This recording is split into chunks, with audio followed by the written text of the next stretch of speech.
네, 오늘 여러분들과 함께 철로 역정 6과를 다루도록 하겠습니다. 제가 웬만하면 철로 역정을 한 주에 한 과씩 나가려고 합니다. 가능하면. 그래서 지난주에 조금 속도를 내서 6과를 5과까지 봤고, 지난번까지 우리가 5과까지 봤던 내용을 잠깐 정리를 하면 매우 간단합니다.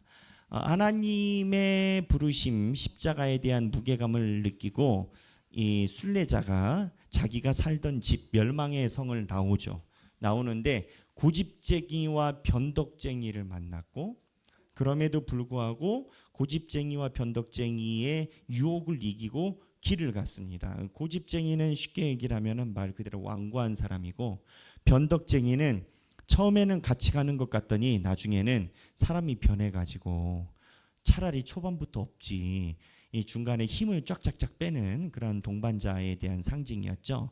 그런데 오늘 또 다른 인물이 나옵니다. 세상 지혜자입니다. 그래서 이 책을 가지고 계신 분들은 보시면 이 탑핑 밑에 그 각주, 한마디로 그 탑과에 대한 설명이 쓰여 있어요. 이 세상 지혜자는 누구를 얘기를 하느냐?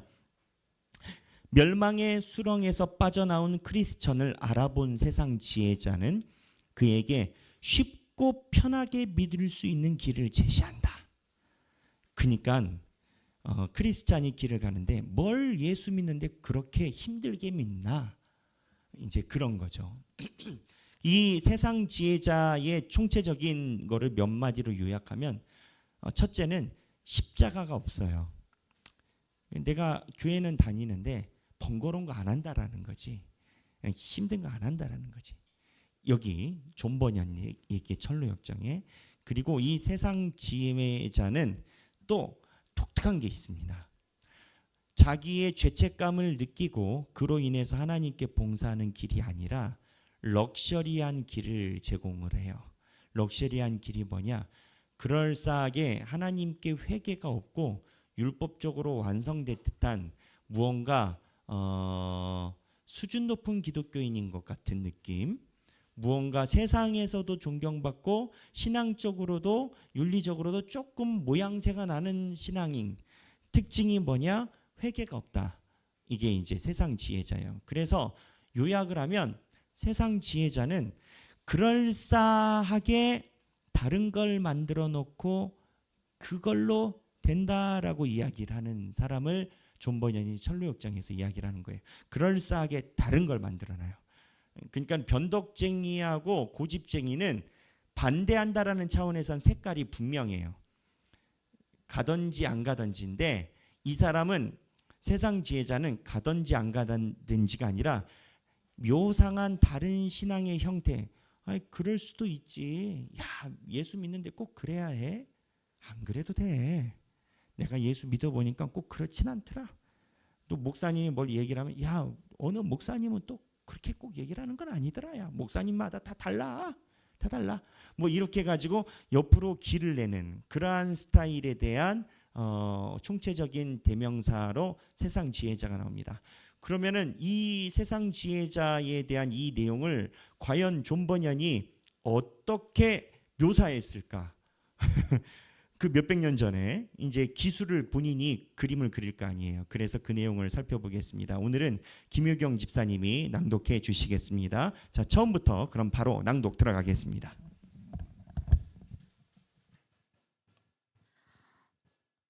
세상 지혜자. 혼자 쓸쓸히 걸어가던 크리스천은 자신을 만나기 위해 멀리 평원을 건너오는 사람을 발견했다.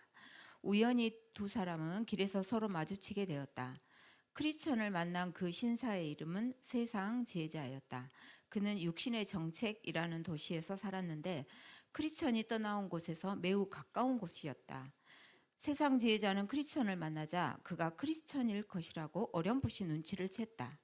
왜냐하면 크리스천이 멸망의 도성을 떠난 것이 그가 살았던 도성에서나 다른 동네의 화제거리가 되어서 온통 시끄러웠기 때문이다. 따라서 세상 지혜자는 크리스천이 힘겹게 걸어가는 모습과 한숨을 내쉬며 괴로워하는 모습을 보면서 그가 크리스천일 것이라고 추측하며 말을 걸기 시작했다. 세상 지혜자. 친구여, 그렇게 무거운 짐을 지고 어디로 가는 겁니까? 크리스천, 무거운 짐이라 정말로 내가 생각하기에도 저처럼 불쌍한 존재는 없을 것입니다. 저에게 어디로 가느냐고 물으셨는데 대답해드리죠. 선생님, 저는 저쪽에 좁은 문을 향해 가고 있습니다. 왜냐하면 그곳에서 내 무거운 짐을 벗을 수 있는 방법을 가르쳐주는 사람이 있다는 말을 들었기 때문입니다. 세상 지혜자, 당신에게 아내와 자녀들이 있습니까? 크리스천, 예, 있습니다. 하나 둘. 여기에서 읽어 내려간 것 중에 처음에 네 번째 줄에 세 번째 줄부터 그는 육신의 정책이라는 도시에서 살았는데 크리스찬이 떠나온 곳에서 매우 가까운 곳에 있다. 그러니까 다른 성에서 사는 거예요. 지금 철로역정의 주인공은 영광의 문, 하나님께서 이야기를 하신 영광의 문을 향해서 가는데 그 길에 영광의 도성은 아닌데 다른 도성이 있는 건 거죠. 그래서 이 도성을 향해 옆에다가 격기를 내고 여기에서 살아도 된다라고 미혹하는 거죠. 미혹하는 거. 그래서 이제 세상 지혜자가 자녀를 물어봐요. 이제 우리가 읽다가 멈춘 부분에서 왜 자녀를 물어보느냐?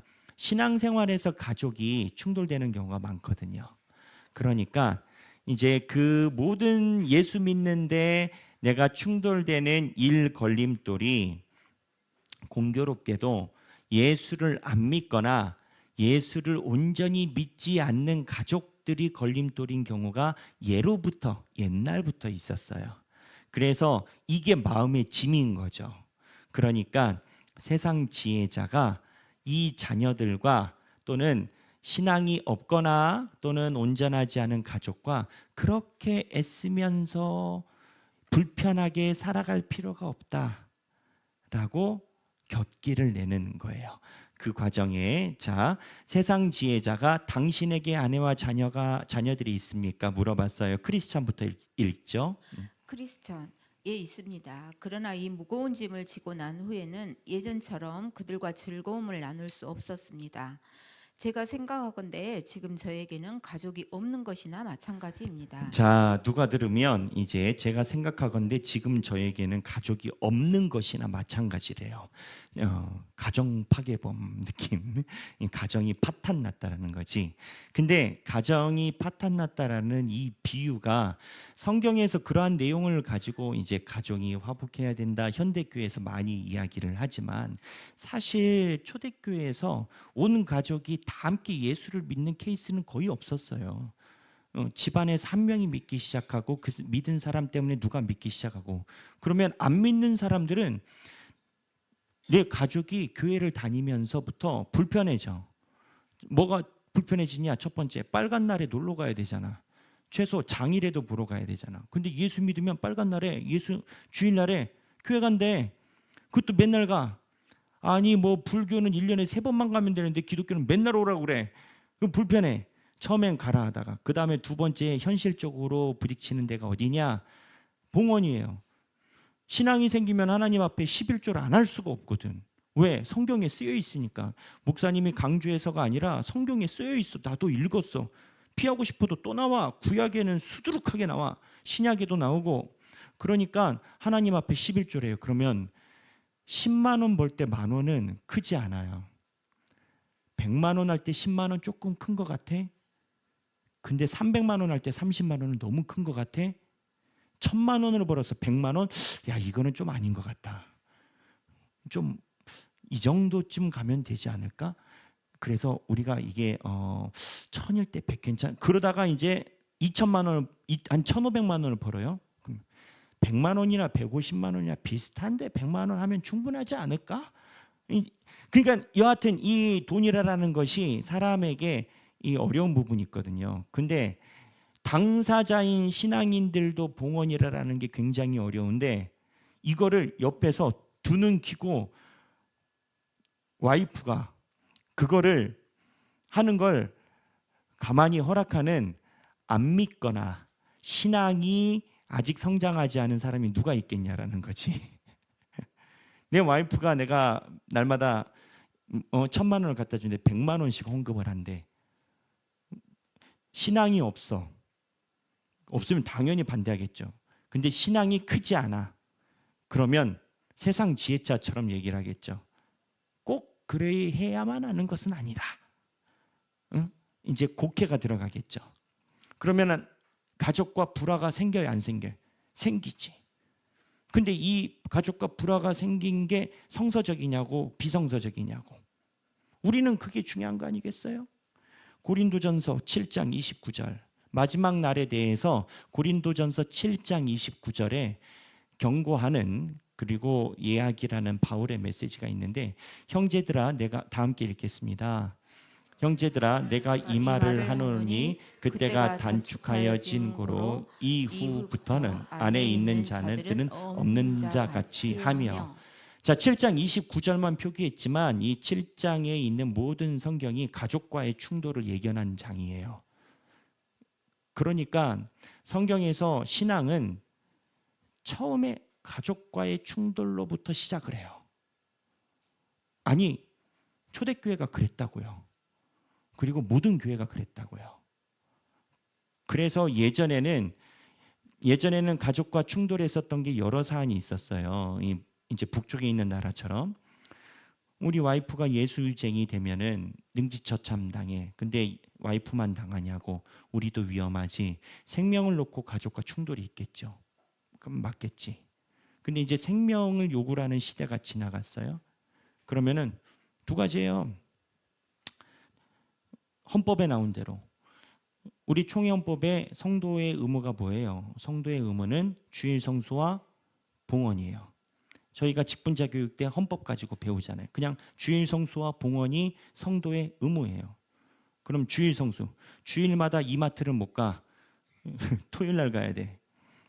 응? 아니면 다른 날 가든지. 불편하지.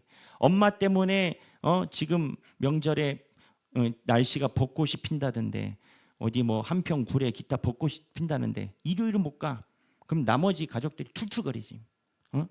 근데 이제 이거는 시간 문제. 두 번째, 엄마가 세상에, 우리 아빠가 한 달에 세상에 400만 원씩 500만 원씩 갖다 주는데 50만 원씩 헌금을 한대. 내 학원비가 그것보다 싼데 우리 엄마가 세상에 큰일 났구만.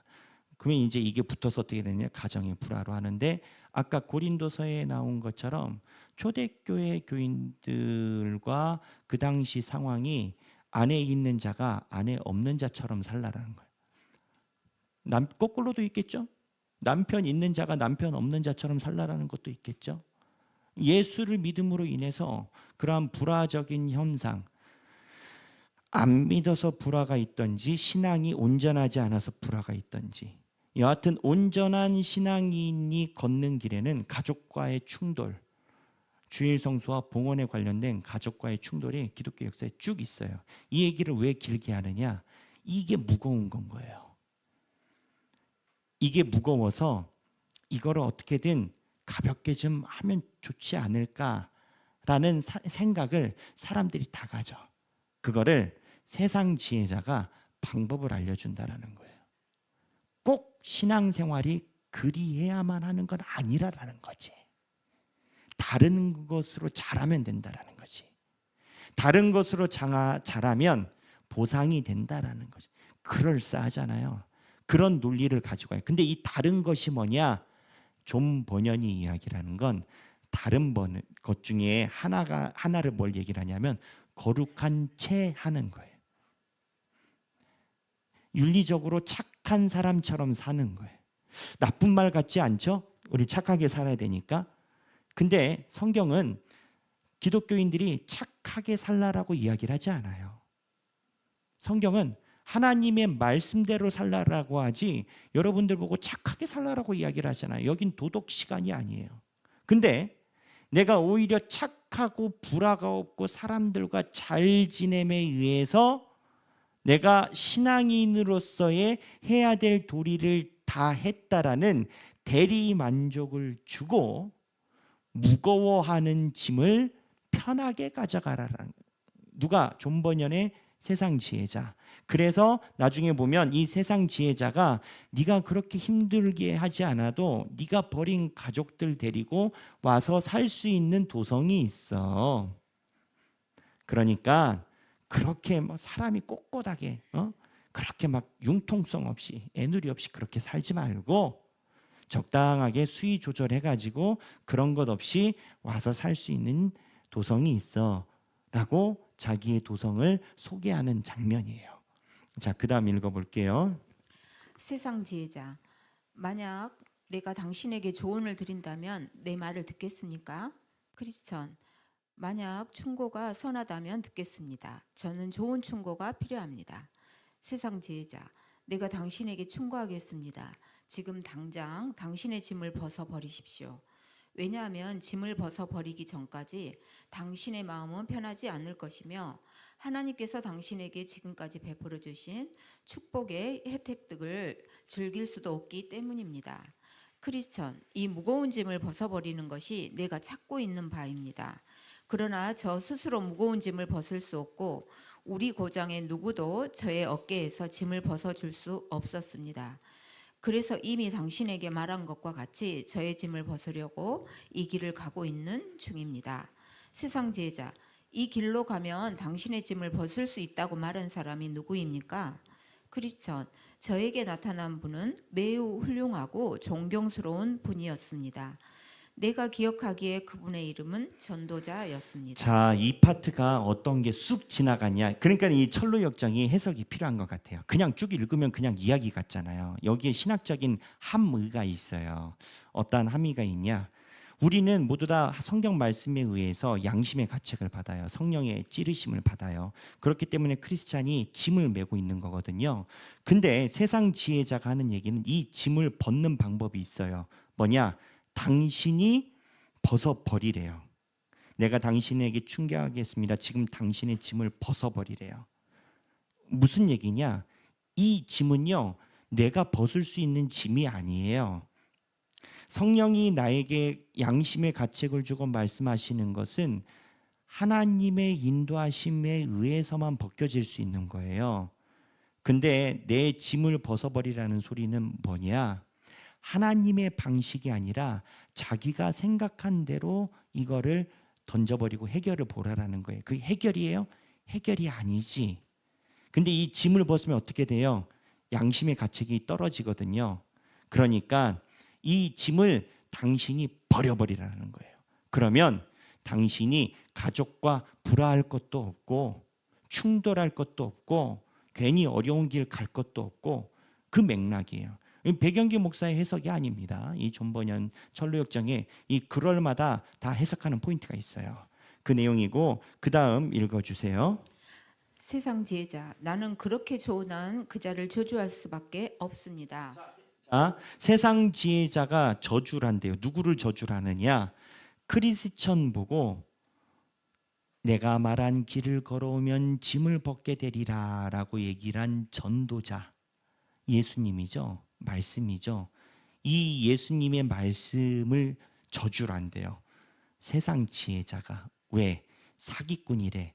왜 사기꾼이냐? 그 사람 말대로만 하면 힘들기만 한데. 그래서 사기꾼이래. 그 내용을 이제 얘기를 하는 건 거예요. 세상 지혜자가 이제 본색을 드러내는 거죠. 다시 나는 그렇게 조언한 거기서부터 읽어주시죠. 나는 그렇게 조언한 그 자를 저주할 수밖에 없습니다. 그가 당신에게 지시해 준 길은 이 세상 어떤 길보다 위험하고 힘든 자, 길입니다. 여기 보면 저주하는 이유가 있어요. 위험하고 힘든 길이래요. 그러니까 저주한대요. 무슨 얘기예요? 예수를 믿으면 복 받아야지 왜 내가 고생하냐라는 거지. 나 고생 싫다라는 거지. 교회 하나님의 교회 예배 나오고 봉사하고 헌신하세요. 싫다라는 거지. 왜? 귀찮고 번거롭고 깊이 들어가면 상처받는다는 거지. 그래서 난 전도자가 이야기를 한 거 싫다라는 거지. 그 다음에 읽어보세요. 만일 당신이 그 자의 조언을 따른다면 곧 알게 될 것입니다. 내가 보기에 당신은 이미 어려움을 만났습니다. 왜냐하면 절망의 수렁의 진흙이 당신에게 묻어 있는 것을 보았기 때문입니다. 그러나 절망의 수렁은 이 길을 가고자 하는 자에게 일어날 슬픔의 시작에 불과합니다. 내가 당신보다 나이도 많으니 내 말을 들으십시오. 당신이 이 길을 계속 가면 피곤, 고통, 굶주림, 공포, 헐벗음, 시퍼런 칼날, 사자들, 용, 암흑 등 한마디로 말해 죽음 그 자체를 만나게 될 것입니다. 이것은 많은 증언으로 확인된 분명한 사실입니다. 왜 낯선 사람의 말을 듣고 자신을 그렇게 부주의하게 내던집니까? 자, 여기 보면 이 세상 지혜자가 세상에 있는 지혜로 얘기를 하는 거예요. 그래서 세상 지혜자예요. 예수 믿으면 고생한다 이거지. 응? 근데 왜 믿냐 이런 거예요. 처음엔 안 그런 것 같지. 살면서 고생한다는. 왜 예수를 믿냐라는 거예요. 우리는 이제 답이 있죠. 근데 틀린 얘기냐? 예수 믿으면 고생하죠. 예수님이 십자가에 돌아가셨으니까 죽음을 낼 정도로 고생하죠. 그 차이는 뭐냐? 뒤에 이제 연거푸 이제 해석이 나오는데 우리는 이 땅에서의 행복이 인생의 목표가 아니에요. 하나님과 동행함이 인생의 목표이기 때문에 고생을 하냐 안 하냐가 내 인생의 선택권은 아닌 건 거예요. 그 어저께 우리가 코칭반 할 때 화요 코칭반이 숫자가 적어요. 그래가지고 한 10명 내외 정도로 모여가지고 해서 화요 코칭반 아니 제자반이었죠. 화요 제자반이 10명 내외여서 적은 테이블에서 이제 토의도 하고 이야기를 하는데 토의 이야기 저랑 물어보고 제가 가르쳐주고 질의응답이 많다 보니까 물론 꼭 그것 때문은 아니지만 제가 진도 나가려고 했던 거 한 페이지밖에 못 나갔어요. 한 페이지 나갔는데 2시간 걸렸어요. 2시간 걸렸는데 그 내용 중에 이제 어떠한 내용이 있었냐면 행복이라는 걸 얘기를 하게 됐어요. 제가 읽은 철학자 예수 믿는 사람 아니에요. 최근에 나온 책이에요. 관심 있으면 제가 책 알려드릴게요. 그 책의 주 화두가 뭐냐? 행복이에요. 사람들은 모두 다 행복하기를 원한대요. 근데 사람들이 행복하기 원하는 그 순간 전제가 있대요. 오늘은 안 행복하거나 덜 행복하다라고 인정을 하는 거래요. 그러면 행복하기를 원한다니까 오늘은 행복하지 않거나 덜 행복하다라는 소리잖아요. 그러면 사람들이 이 행복을 갖추기 위해서 세상에서 열심히 산대요.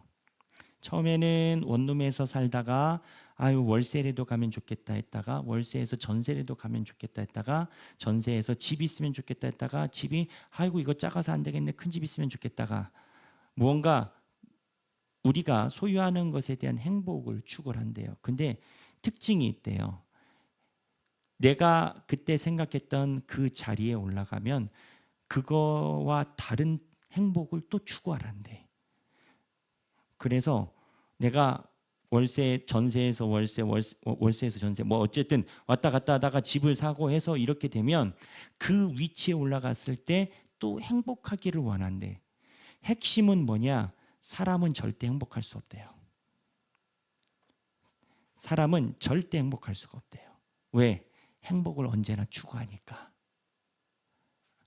그래서 그 사람은 무엇을 얘기를 하냐면 행복이라는 허상을 버리고 오늘을 살아가는 데서 내 스스로가 만족을 해야 된다. 그게 기독교 책이 아니죠. 일반 철학이 그렇게 얘기를 하는 거예요. 근데 행복에 대한 제 정의이거든요. 행복에 대한. 그런데 이러한 관점에서 또 성경도 똑같이 얘기를 해요. 성경은 고생 안 하고 돈 많이 벌고 막 악을 부리면서 그냥 10,000원 한 장이라도 내가 끌어오려고 그렇게 하고 성경은 그거를 가르치지 않아요. 성경은 그걸로 행복이 이루어진다라고 얘기를 하지 않아요. 성경이 말하는 행복은 그러한 행복이 아니라 하나님과 이 땅을 동행함이 행복인 건 거예요. 그리고 하나님과 동행을 함을 성령 충만이라고도 표현해요.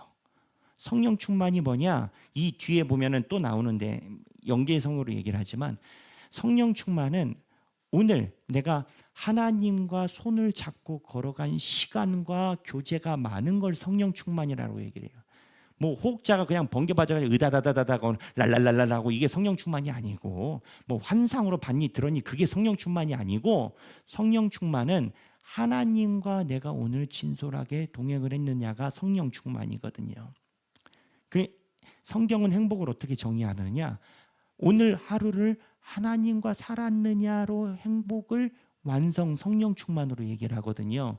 근데 이게 꼭 돈을 많이 벌고 잘 되고 자식들이 막 의리의리한 출세를 이루고 이래야 이루어지는 걸로 얘기를 하느냐? 성경은 절대 그렇게 얘기를 하지 않아요. 그래서 행복에 대한 정의가 달라요. 오히려 내가 모든 것이 없다라고 여겼을 때 온전히 하나님만 의지하는 인간의 본성에서 성령 충만이 나타나요.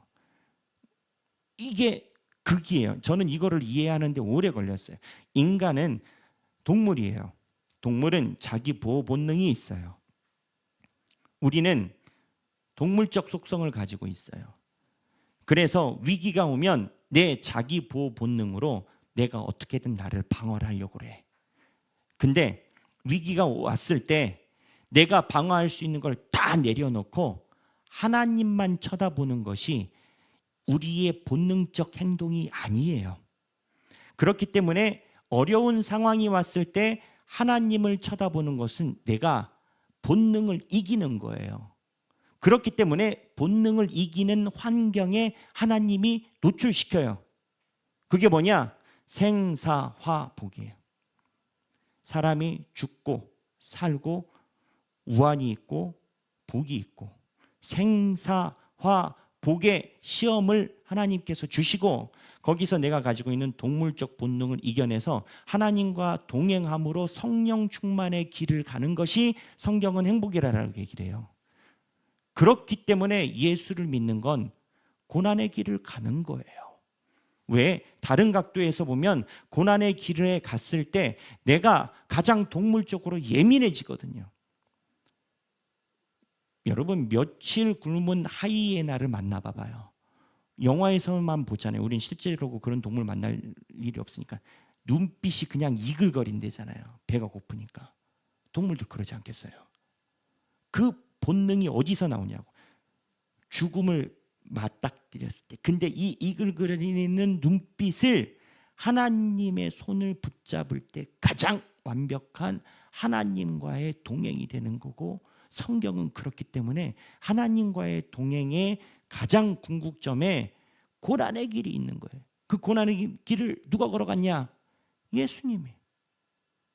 그렇기 때문에 신앙생활을 하는 것은 고난의 길을 고난아 나에게 와라 이러고 가는 거예요. 그렇기 때문에 세상 지혜자가 이야기를 한 게 틀린 게 없어요. 거짓말이 없어요. 근데 다른 게 있어요. 세상 지혜자가 말하는 것처럼 그러한 것을 성경은 행복이다라고 정의하지 않아요. 세상 지혜자가 얘기를 하죠. 고난이 있고 뜯김이 있고 박해가 있고 왜 그 길을 가냐라는 거지. 차이는 뭐예요?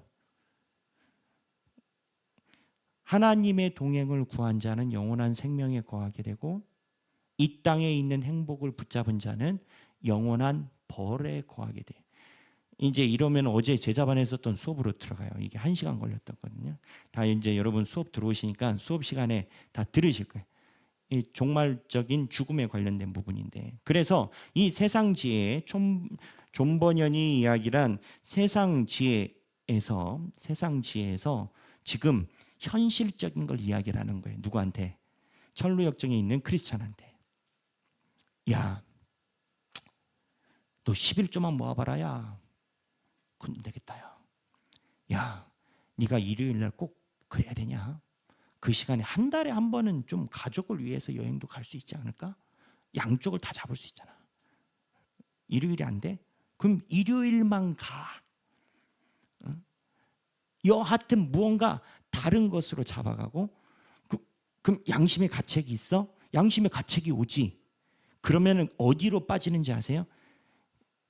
존 버년은 거기를 얘기를 해요. 율법적이 돼요. 율법적이 뭐냐? 실제적으로 하나님께 타오르는 마음이 없는데 내가 세상의 이야기라는 기준에 어느 정도 맞췄다로 내가 하나님의 음성에 의해 타오른다라는 가면 효과를 가져와요. 그러니까 하나님께 온전히 헌신할 생각은 없는데 세상이 이야기라는 겉 포장지에는 내가 한다라는 거지. 뭐 어쩌면 돈도 낸다라는 거지. 그래, 그게 문제야? 그럼 돈 낼게. 근데 하나님에 대해서 마음은 그곳에 없는 거고, 이 마음이 없는 이유는 어디에서 발현하느냐? 조금 더 들어가면 오늘 과는 책이 이야기란 양심의 가책을 받아들이지 않아서라고 얘기를 해요. 존버녀는.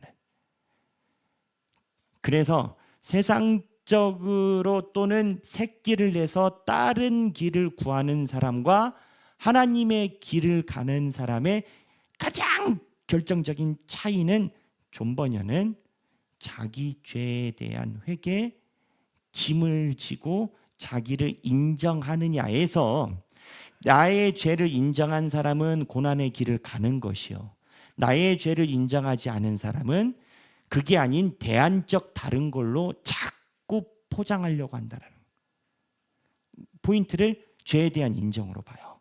그 다음 쭉 읽어보죠. 크리스천, 왜냐고요? 제 등 뒤에 있는 짐은 선생님이 언급한 모든 것보다 훨씬 무거운 것입니다.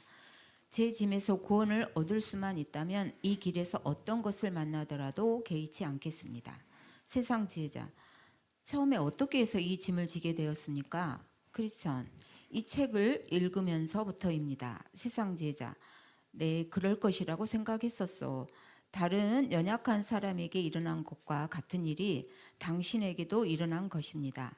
자신에게 맞지 않는 너무 높은 것들에 대해 참견해서 갑자기 정신착란에 빠진 것입니다.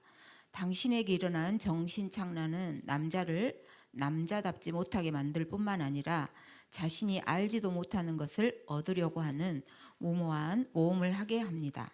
크리스천, 저는 제가 얻고자 하는 것을 알고 있습니다. 그것은 제 무거운 죄짐을 벗는 것입니다. 세상 지혜자, 그런데 왜 수많은 위험이 도사리고 있는 이 길에서 쉬운 것을 찾으려는 것이요? 만약 내 말을 인내하고 듣는다면 나는 이 길에서 만날 수 있는 위험 없이 당신이 원하는 것을 얻을 수 있는 방법을 가르쳐 드릴 수 있습니다. 정말입니다. 그 방법은 가까이 있습니다. 당신은 이 길에서 만날 수 있는 위험 대신에 안정과 편안, 만족을 얻게 될 것입니다. 자, 위험이 없고 안정과 편안과 만족만 얻을 수 있는 신앙생활을 알려준다라는 거예요. 세상 지혜자가 고난이 없는 성도로서의 명찰을 가질 수 있다라는 거죠. 그 다음 읽어주세요. 크리스천, 선생님 부탁합니다. 그 비밀을 저에게 알려주십시오. 세상 지혜자, 자, 저쪽 마을, 그 마을의 이름은 도덕이었다. 저쪽 마을에 율법주의자라는 신사가 살고 있습니다. 그는 판단력이 뛰어나고 좋은 평판을 얻고 있는 분이요. 그분은 당신이 지고 있는 짐들을 어깨에서 벗을 수 있도록 도와줄 수 있는 기술이 있습니다. 내가 알기로는 그는 이런 방법들로 많은 선한 행위를 하신 분입니다.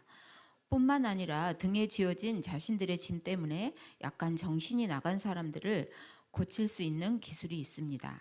내가 말한 것처럼 지금 그에게 가서 도움을 받으십시오. 그의 집은 이곳에서 멀지 않습니다. 그리고 율법주의자가 집에 없다면 예의라는 이름을 가진 그의 젊은 아들이 있을 것입니다. 그도 늙은 아버지와 마찬가지로 기술이 있으니 당신의 짐을 벗겨줄 수 있습니다. 그리고 당신이 과거에 살던 곳으로 돌아갈 마음이 없다면 당신의 아내와 아이들을 이 마을로 데리고 와서 살 수도 있습니다. 이곳에는 도덕마을, 빈 집들이 있으며 당신은 그 집들 중 하나를 적당한 가격에 살 수 있습니다. 그리고 확신하건대 당신은 정직한 이웃들과 함께 신용과 상류사회 사람으로 살게 될 것입니다. 자, 여기 보면은 헷갈려요. 이게 뭔 소리지? 그 율법주의 예의라는 말에 집 하나 사서 근데 이제 착한 사람이고 선한 사람이고 상류 사회를 살 수 있다. 이 포인트는 양심의 가책을 집어 던지고 세상이 요구하는 그 기준만 갖추라라는 거예요. 지금 크리스천은 등에 있는 짐 때문에 힘들거든요. 그 짐은 양심의 가책이에요.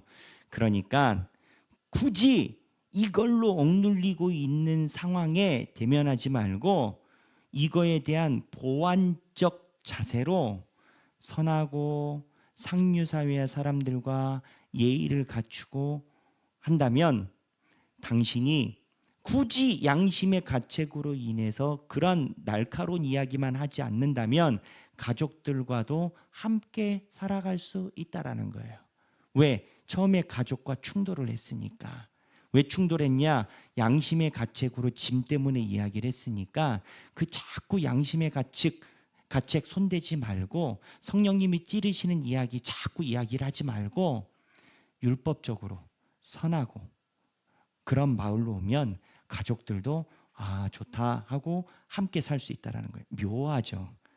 묘하죠. 그러니까 이 존 버년이 참 신앙생활이라는 게 이러니까 성경 다음으로 이 책이 많이 읽힌 것 같아요. 제가 지금 여러분들께 설명드린 건 제가 곡해하는 게 아니에요. 철로 역정의 기본적인 독법이에요. 이거 모르고 읽어봐봐요. 이거 2페이지인 거 이제 뭔 소리야? 어디 마을에 갔나 보다 그러지. 근데 이제 이게 배어 있는 거거든요. 이 내용이. 자, 그 다음에 한번 읽어보시죠. 크리스천은 잠시 망설였으나 곧 결론을 내렸다. 만약 이 신사가 말한 것이 사실이라면 그의 충고를 받아들이는 것이 현명한 처사라고 생각했다. 그리고 추가로 질문했다. 크리스천, 선생님, 그 정직한 선생의 집은 어느 길로 가야 합니까? 세상 지혜자, 저쪽으로 언덕이 보이지요? 크리스천, 예, 매우 잘 보입니다. 세상 지혜자, 당신은 반드시 저 언덕으로 넘어가야만 합니다. 언덕을 넘어 첫 번째 집이 율법주의자의 집이요. 자, Q&A 1번. 세상 지혜자의 특징은 무엇입니까? 자, 로마서 8장 6에서 8절부터 나오는데 답을 이야기를 하자면 이야기라는 뿌리가 달라요. 크리스천은 하나님께서 이야기를 하시는 영광의 길에 다다르기 위한 목표를 가지고 살아가는데 세상 지혜자는 육신적 원리예요. 신앙도요, 육신적 신앙을 가질 수 있어요. 육신적 신앙은 뭐냐? 결국 하나님이 이 땅에서 내가 복을 받던, 안 되면 내 새끼가 복을 받던, 어떻게든 하나님이 이 땅에서 무언가를 해주지 않겠느냐? 그 관점을 갖고 있는 자는 이 땅에서 예수 믿는 자가 고난받고 힘들게 살고 어렵게 사는 것을 하나도 이해할 수가 없어요. 마음으로 공감은 줄 수 있으나 나는 아니면 좋겠어. 그 생각을 가져요. 근데 세상 지혜자의 특징은 육신적인 원리인 거고 이 천루역정에 나오는 크리스천은 하나님께서 주시는 영광의 문을 향한 삶의 해석 방법이 달라요. 신앙은 결국 믿음에 대한 해석이에요. 제가 예전에 이야기를 했지만 제임스라는 신학자가 얘기한 해석의 타락이라는 유명한 책을 보면 선악과를 따먹고 인간에게 있었던 원죄를 하나님이 선악과를 따먹지 말라라고 얘기를 했는데 뱀이 옆에서 꼭 그래야만 하느냐, 먹어도 괜찮더라라는 다른 해석을 제시를 했고 그 해석을 아담과 하와가 받아들인 게 원죄라라고 이야기를 하거든요. 그러니까 여기 또 나와요. 똑같은 내용이에요. 여기서도 해석 방법이 달라요.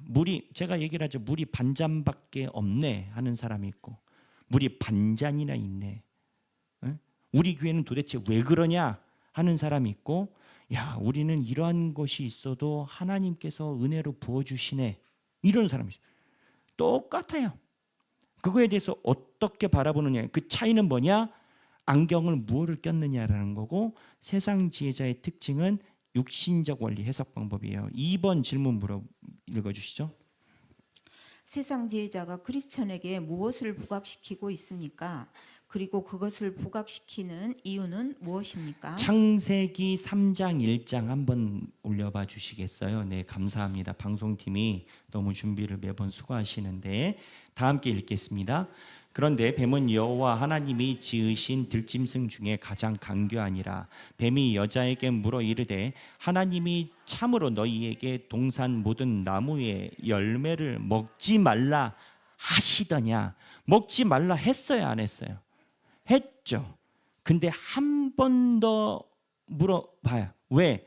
거기에 틈새를 내는 거지, 의구심을 갖는 거지. 그리고 하나님이 참으로, 그러니까 참이 아니고, 야, 하나님이 지나가는 이야기로 한 거 아닐까?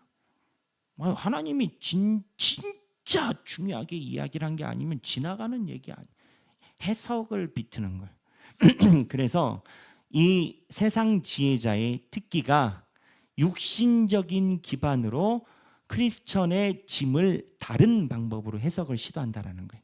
그 다음에 3번 읽어주시죠. 세상 지혜자가 계속 건드리는 부분은 무엇입니까?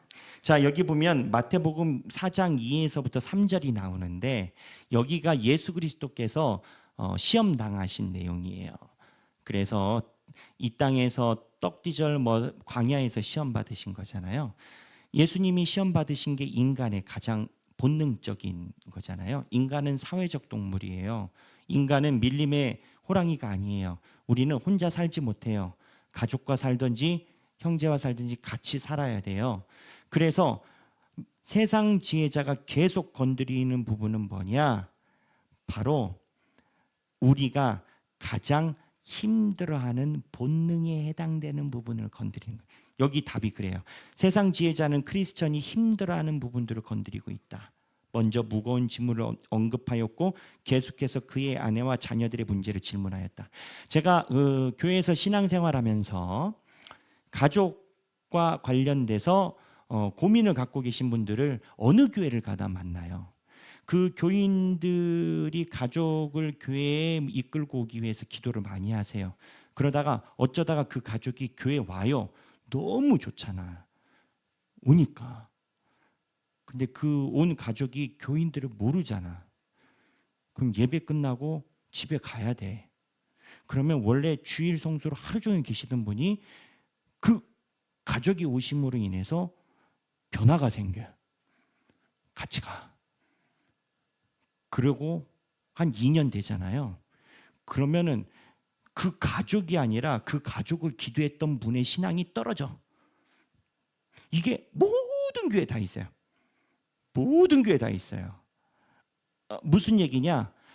가족뿐만 아니라 세상에 있는 모든 짐이 지금 세상 지혜자가 볼 때 가장 파고들기 좋은 건 거예요. 근데 제가 이 비유를 한 게 묘하게 파고든다라고요. 해석의 타락이라고요. 와서 예배 드리면 됐지 꼭 더 할 필요가 있느냐? 참으로 그래야 하더냐라는 거지. 참으로 그래.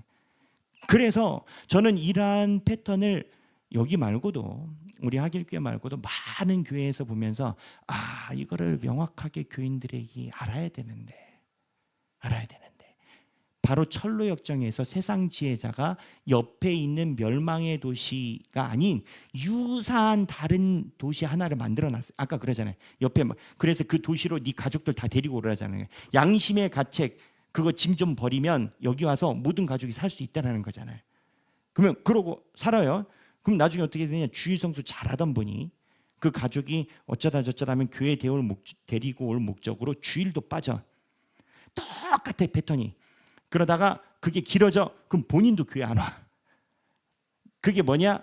처음부터 그게 아니라 해석. 세상 지혜자가 이야기를 하는 것처럼 참으로 그리하더냐. 이 패턴이. 그 다음 4번 읽어주시죠. 세상 지혜자는 지금 당장 죄짐을 벗어버리라고 말합니다.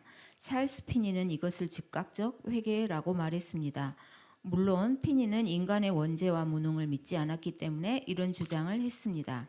그렇다면 죄인인 우리에게 이것이 가능합니까? 자, 찰스 피니는 이 당시에 존 버년 때 논쟁이 있었던 사람인데 이 사람은 우리의 자유의지를 많이 강조를 했어요. 근데 에베소서 2장 1절에서부터 3절 다 함께 읽겠습니다. 물과 죽었던 너희를 살리셨도다. 그때 너희는 그 가운데서 행하여 세상 풍조를 따르고 공중의 권세 잡은 자들의 선생님 곧 지금 거기서 의지하는 밤이라. 전에는 우리가 그 가운데서 자기가 마음에 원하는 것을 하다 다른 이들과 같이 분열된 진노와 자녀이었다. 자, 에베소서 2장 1절에서부터 3절이 이야기를 하는 내용은 뭐냐? 우리는 본질상 마귀의 영에 사로잡혀 있기에 우리가 스스로 짐을 벗어 번지고 내가 스스로 죄에 대한 가책을 안 받는다라는 건 불가능하다는 거예요. 짐은 예수 그리스도가 벗겨줘야지. 짐을 내려놓으라고. 야, 양심의 가책 받을 필요 없어. 해석의 타락. 꼭 그리어 하여만 해. 목사님도 많던데 다른 목사님은 다르게 얘기를 하던데 목사가 중요한 게 아니라 성경이 어떻게 이야기를 하는가가 중요한 거죠. 근데 그거를 비틀어서 얘기를 해. 야, 꼭 그래야 될까? 꼭 그래 안 그래도 된다라는 사람이 있다라는데 그게 뭐냐? 스스로 가지고 있는 짐을 스스로 내려놓게 한다는 거예요. 근데 그거는 내가 희석시켜서 나의 부담감이 줄어드는 것은 아무런 도움이 되지 않고 오히려 예수님의 말씀 안에 들어가서 예수님이 벗겨주는 것이 효과가 있어요. 명분 하나는 2개가 되고요.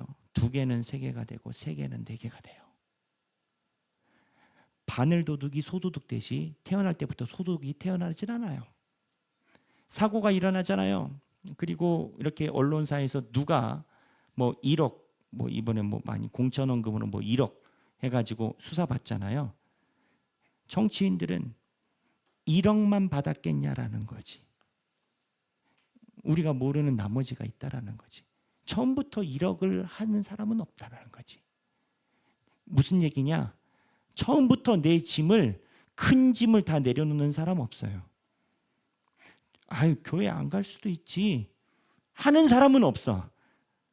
하나씩 뭐 조금 그래도 되지 않을까? 뭐 꼭 주일날 꼭 다 있어야 돼.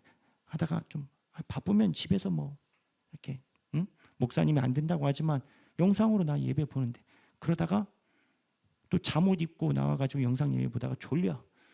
자고 일어났는데 끝났네. 아유, 예배 잘 드렸다. 이제 마음에 그래. 그러다가 나중에는 이제 또 영상 예배 보면 아이고 실시간 놓쳤네. 그럼 내일 보자. 내일 보나 안 보지. 그럼 바늘도둑이 솟은. 그 자기 스스로 타당화, 신앙생활을 자꾸 타당화시키는 것은 끝이 없어요. 그래서 자기 짐을 자기가 내려놓는 게 안 된다라고 존 번연 이야기를 하는 거예요. 5번 읽어주시죠. 크리스천의 대답은 어떤 것입니까? 무엇이 있어야 비로소 제 짐이 떨어져 나가는 것입니까? 자, 디도서 3장 5절인데요. 디도서 3장 5절 한번 다 함께 읽겠습니다. 우리를 구원하시되 우리가 행한 바 의로운 행위로 말미암지 아니하고 오직 그의 긍휼하심을 따라 중생의 씻음과 성령의 새롭게 하심을 하셨나니. 자, 중생의 씻음이 뭐냐? 이게 지금 한국 번역으로 이래서 한데 이게 거듭남이에요. 거듭남은 뭐예요? 성령 충만이에요. 성령 충만은 뭘 얘기를 하느냐? 을랄랄하고 뭐 귀신 뭐 잡고 뭐 때려잡고 내가 뭐 환상을 받고 뭐 하나님이 오늘 자는데 뭐 귀에다 대고는 얘기를 해주고 이런 거 아니에요. 거듭남은 날마다 하나님과 동행함이 늘어나는 건 거예요. 그래서 크리스천이 이야기란 내가 죄의 짐을 벗는 건 하나님과 동행함으로 하나님께서 내 짐을 벗겨주는 거지 내가 타당화시킨다고 신앙생활이 공증되는 게 아니라고요. 예? 목사님 요즘에는 그렇게 믿어요. 그렇게 믿으시라고. 성경이 이야기를 하는지 안 하는지를 보고 믿어야지. 예? 6번 세상 지혜자는 누구를 비난합니까? 왜 그렇게 합니까? 요한일서 4장 6절 읽겠습니다. 다 함께 읽겠습니다. 우리는 하나님께 속하였으니 하나님을 아는 자는 우리의 말을 듣고 하나님께 속하지 아니하는 자는 우리의 말을 듣지 아니하나니 진리의 영과 미혹의 영이 이로써 아느니라. 요한일서에서 그렇게 얘기를 해요. 하나님의 말을 듣는 자는 하나님의 말을 듣고 미혹하는 자에 속한 자는 미혹하는 말에 귀를 기울인다. 여러분들이 중요하게 내 심정적으로 동의하는 그 밭이 여러분이 속한 밭이라는 거예요. 내가 그럴 수도 있지라고 이야기라는 밭이 내가 속한 밭이라는 거예요. 7번 읽어봐 주시죠. 세상 지혜자는 성령의 죄 질책의 역사에 대해서 어떻게 말하고 있습니까? 자, 요한복음 16장 8절 다 함께 읽겠습니다. 그가 와서 죄에 대하여 의에 대하여 심판에 대하여 세상을 책망하시니라. 성령님은요, 우리 안에 책망을 하세요. 양심의 가책과 성령의 찔림이 있어야 회개를 하지. 교만의 특징이 뭐냐? 자기가 잘못한 게 없어요. 잘못한 게 없고 언제나 내가 했을 때 그럴 만한 사정이 있어. 해석에 타락이 온다고요. 하나가 되면 둘이 되고 둘이 되면 셋이 돼요.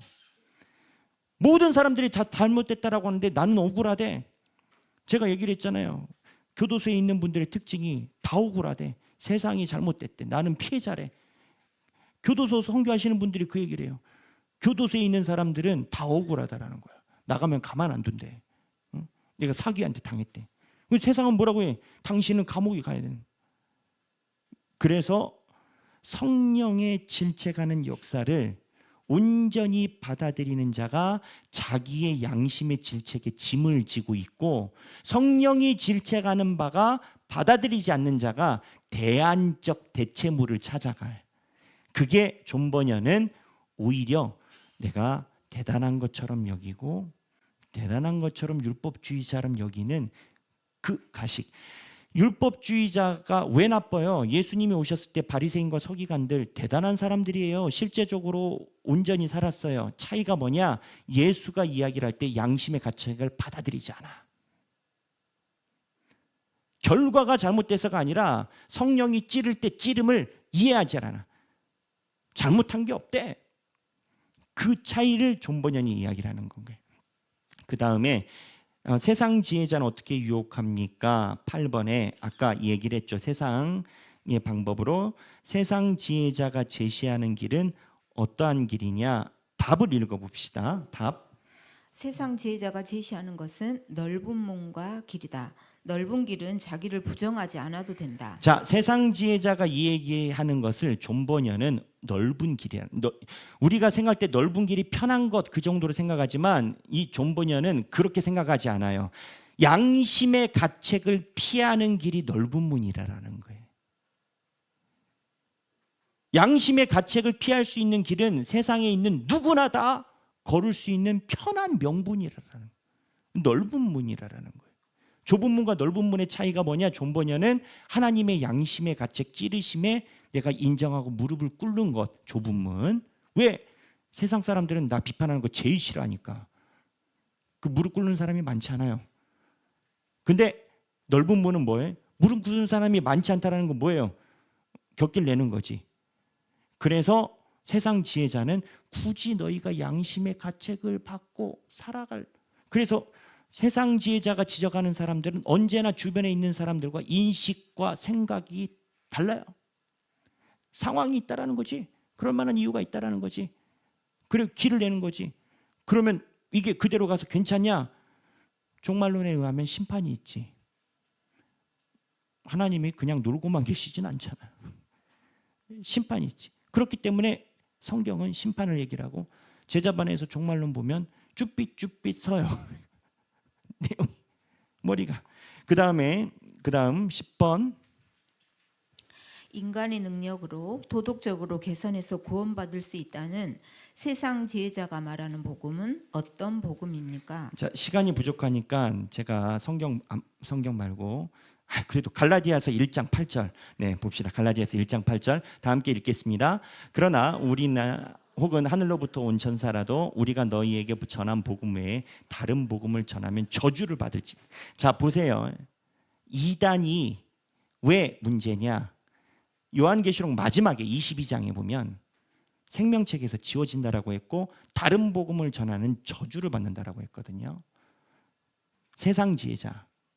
10절 보면 갈라디아서 1장 10절에 보면 갈라디아서 다 함께 읽겠습니다. 이제 내가 사람들에게 좋게 하랴 하나님께 좋게 하랴 사람들에게 기쁨을 구하랴 내가 지금까지 사람들의 기쁨을 구하였다면 그리스도의 종이 아니니라. 무슨 얘기냐? 세상 지혜자가 이야기라는 건 융통성을 가지라라는 거예요. 굳이 양심의 가책이라는 걸로 네가 너희 집안을 다 찌르고 다니냐라는, 그렇게 지혜가 없냐라는 거지. 가족들과 다 함께 살 수 있다라는 거지. 그랬더니 바울이 내가 사람들에게 좋게 하랴 하나님께 좋게 하랴.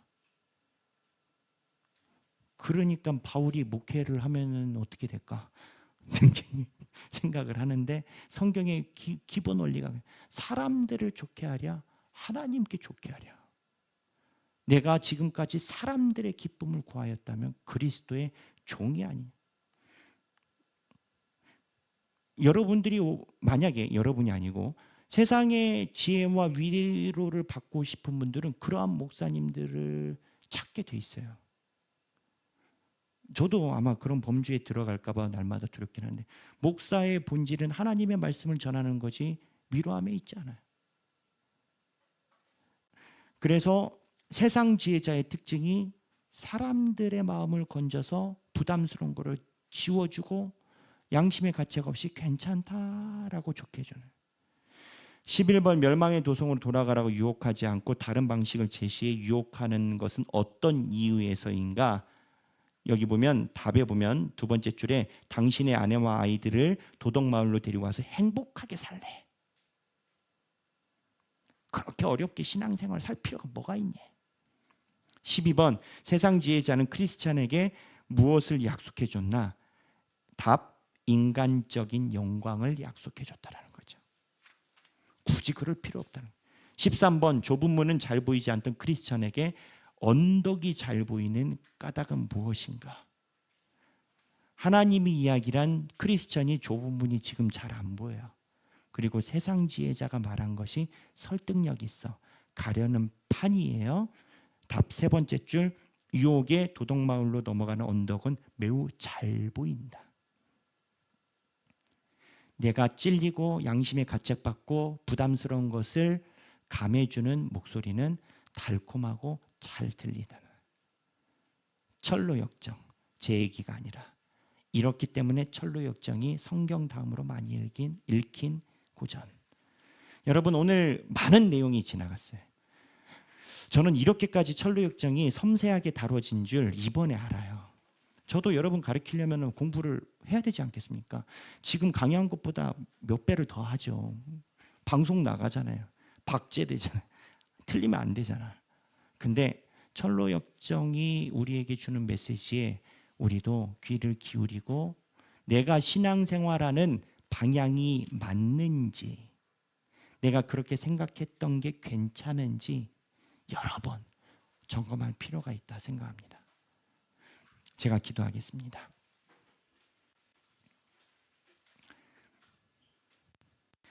하나님 아버지, 오늘 저희가 주님의 전에 나와 철로 역정을 받습니다.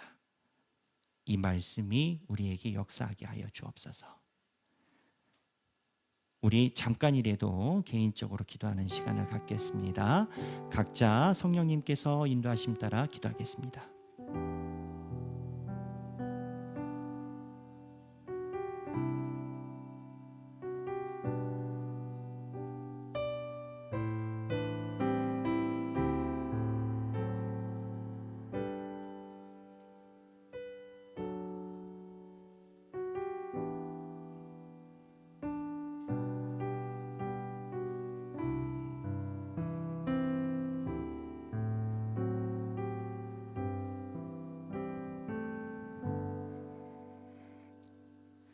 주님, 우리 하길교회 성도 그리고 함께하는 모든 성도들이 주님께서 주시는 믿음의 길에서 이탈하지 않고 마지막 그날에 주 앞에 영원한 생명을 누리는 천국의 소망을 가진 자로